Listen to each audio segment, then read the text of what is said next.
tire pressures. A lot of guys ask everyone what tire pressures are on. Tire pressures are running. If you see in my last video, I tell you why it's kind of ridiculous to even bother checking with the tire pressure gauge. For your own knowledge, for your own curiosity, sure, absolutely. But there's really not much point in asking other people what they run on their tire pressures unless you really just need an idea. You know why? Because there's lots of variables that have to do with tire pressures, guys. Your own body weight is another big one. How heavy your bike is. If you have a heavy bike, you got a 500 or 450, or you're running a 125 two-stroke. If you're a thinner guy, you're a heavier set guy, that's gonna drastically change how much pressure you need to run. Because that weight, very simple, squishes the tire more. You know, less weight, squishes less. So you can get away with lower pressure. Another big thing is your tire carcass. Tire carcass is a big thing. So your motocross tires have a much stronger carcass all the way around.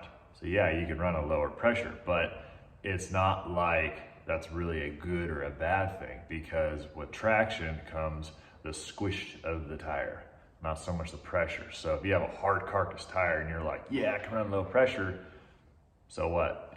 You know, you need that tire to squish, to form, to be able to hook up more, because it gives you more surface area in whatever you're trying to grab. So tire carcass.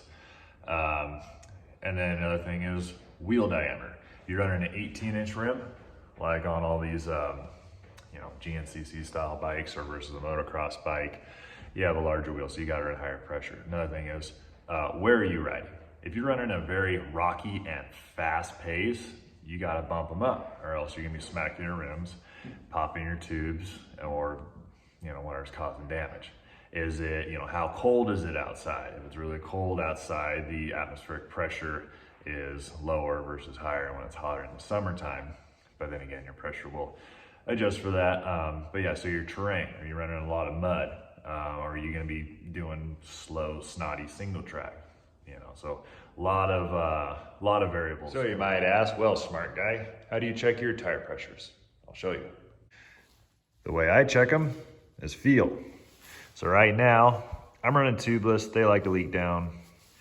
But see, you gotta feel it. Get friendly with your bike. All right, so you kind of feel how much squish that is. Then you go ride, and then you feel how much was I smacking my wheel, how much traction was I gaining, what balance do I want?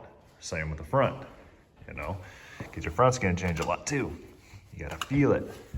Feel how much your tire's squishing, and then go based off that feel when you go ride. For your own personal preference, knowledge, whatever, you can check the pressure. Now you know what PSI is working, but again, if you change tires, it's gonna change because the carcasses are gonna be different.